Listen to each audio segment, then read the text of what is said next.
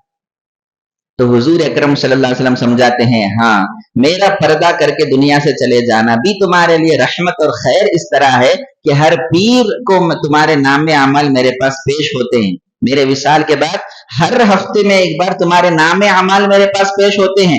جب میں اپنے امتی کے نام اعمال دیکھتا ہوں اس میں کوئی نیکی ہوتی ہے تو اللہ کا شکر ادا کرتا ہوں کہ اللہ نے میری امتی سے یہ نیک کام کروا لیا ہے، اور اگر اس میں کوئی گناہ دیکھتا ہوں تو میں اسی وقت اپنے اس امتی کے لیے استغفار کرتا ہوں. یہ ایک اعتبار سے خوش بھی ہونے والی بات ہے، ایک اعتبار سے رونے والی بھی بات ہے. خوش اس لیے ہونا ہے کہ ہمارے گناہوں کے لیے آقا صلی اللہ علیہ وسلم استغفار کر رہے، ہمارے استغفار سے وہ گناہ معاف نہیں ہوتا، حضور کے استغفار کی وجہ سے ہمارا وہ گناہ معاف ہو رہا ہے. تو یہ تو خوشی کی بات ہے. لیکن رونے والی بات یہ ہے کہ جب نام اعمال میں حضور دیکھتے ہوں گے کہ اس نے میرے امتی نے یہ گناہ کیا تو سرکار کے قلب اطہر پر کیا گزرتا ہوگا. میں ان لوگوں کی خاطر رات بھر ٹھہر کر اللہ کی بارگاہ میں روتا رہا، ان لوگوں کی خاطر میں معراج سے واپس آیا، ان لوگوں کی خاطر میں کیا کچھ نہیں کرا، پیٹ پر پتھر باندھے، جنگیں لڑی گئی، کیا کیا نہیں ہوا. ان لوگوں کی خاطر میں اتنا جب کیا ہوں تو یہ لوگ کیا کر رہے ہیں؟ تو آپ کو ناراضی ہوگی، آپ کے قلب اطہر کو تکلیف ہوگی. تو کیا ہمارے لیے یہ مناسب ہے کہ ہم ہمارے آقا کے قلب مبارک کو تکلیف دیں؟ نہیں. نام اعمال جائے آقا کی بارگاہ میں تو آقا دیکھ کر خوش ہو جائے کہ میرے امتی کا یہ نام اعمال. کوشش کریں کہ ہمارے نام اعمال ایسا صاف ستھرا رہے. ہر کوئی جو ہے متقی پرہیزگار نہیں ہوتا، گنہگار ہی ہوتے ہیں، لیکن کوشش کریں کہ ہمارا نام اعمال ایسا ستھرا ہو کہ آقا دیکھے تو خوش ہو جائے، آقا کی آنکھیں ٹھنڈی ہو جائے اور آقا کا قلب خوش ہو جائے. انشاءاللہ کوشش کریں گے. تو یہ خلاصہ یہ ہے کہ توبہ اور استغفار اور ساتھ حضور کا وسیلہ، تو لہٰذا یہ چیزیں ہمارے لیے ضروری ہے. اللہ تبارک و تعالی ہر ایک کو نیک توفیق عطا فرمائے، ہم کو توبہ کی توفیق عطا فرمائے، اس میں استقامت عطا فرمائے، توبہ میں اخلاص عطا فرمائے، اور حضور اکرم صلی اللہ علیہ وسلم کی توجہات عطا فرمائے. آپ کی شفاعت سے اللہ تبارک و تعالی ہماری کامل طور پر مغفرت فرمائے. وما علینا الا البلاغ وآخر دعوانا ان الحمد للہ رب العالمین.